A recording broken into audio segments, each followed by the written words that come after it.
HarperCollins presents Scarlet and Ivy, The Last Secret, by Sophie Cleverly, read by Sarah Ovens.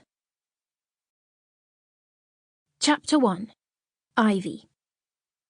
The Last Secret was waiting for us in a drawer at the bottom of our father's desk.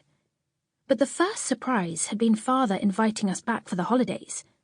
Last time we'd been home, our stepmother had told us in no uncertain terms that she didn't want us setting foot in their cottage ever again. But that chilly December, Father had telephoned our new headmistress at Rookwood School and told her that he would be picking us up instead of his sister, our Aunt Phoebe. My twin, Scarlet, and I clambered out of Father's motor car, taking in the sight of our home as we breathed frosty plumes into the air like dragons. I was trying to remember it all in case we were forbidden from returning once more. It was a large cottage that could have come straight from a fairy tale, all bright stone with a perfectly thatched roof, whereas Aunt Phoebe's house was a working cottage, mud on the floors and dusty coats hung up on hooks. This place seemed to exist only to look pretty. As I gazed at it, I felt nothing but cold, inside and out.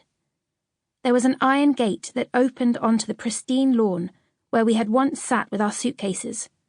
Scarlet waiting to go to Rookwood, and me to Aunt Phoebe's. It seemed like a lifetime ago. The roses clambering up the stone walls could have been beautiful, tinged with white frost, but they were beginning to brown and wither, and the thorns looked sharp. It was funny how quickly the seasons could change from one to the other. It seemed only moments ago that we'd suffered an ordeal on All Hallows' Eve and shuffled through autumn leaves to the bonfire on Guy Fawkes night. Now, there were only 2 days left before Christmas, and here we were, at a place I thought we'd never see again. Father walked up to the front door with our luggage, humming to himself. Scarlet and I followed, sharing a nervous glance as we crunched our way up the path. What were we going to find inside? I was sure our stepmother wouldn't be pleased that Father had ignored her wishes and invited us back to the house. But as the door was unlocked and we were led inside, we found the place cold and quiet, as if no one else was there. "Where's Edith?" Scarlet asked. Father dropped our luggage and leant back against the door. He seemed a little out of breath. Probably out shopping, I expect." That didn't quite make sense. There were no shops for miles around, and we'd been in the motor car, so how would she have got there? Unless Father had dropped her off and forgotten about it, but that seemed unlikely. I peered into the sitting room and the kitchen, but both were empty. Nothing but ashes in the fireplaces. A Christmas tree stood in a corner, with a few sad-looking baubles drooping from it and some boxes wrapped up underneath.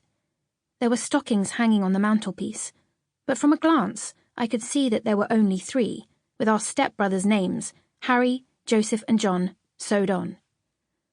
"What about the boys?" I added, half expecting them to ambush us and start throwing things. "Where are they?" Father put his hand over his eyes. He looked a little unwell, I thought. There was a strange tinge to his skin. Probably playing outside. Yes." He nodded, and then wandered off, leaving us standing there in the hallway. It was most odd. We spent the rest of the afternoon sitting in our old bedroom, wearing as many of our clothes as possible to try to keep warm. Scarlet was doing star jumps and blowing on her hands. "Do you think there's any chance we'll get some good presents this year?" I shook my head. Probably socks again. My twin looked down at her feet. "Right now," she said, "I'd be happy with an extra pair of socks." As the evening began to draw in, we heard a crash and a stampede of footsteps downstairs that probably signalled the arrival of our stepmother and her boys. I looked up from the book I was reading and saw Scarlet's expression. She was clearly dreading our first interaction with them as much as I was. After a while, I heard Harry shout up the stairs, "Twins, dinner!" Scarlet stomped out of our room. "We have names, you know," she shouted back. Reluctantly, I put my book down and followed her downstairs. I braced myself for the impending confrontation. Surely our stepmother would throw us out as soon as she saw us. But to my surprise, she barely acknowledged us as we walked in. Sample complete. Ready to continue?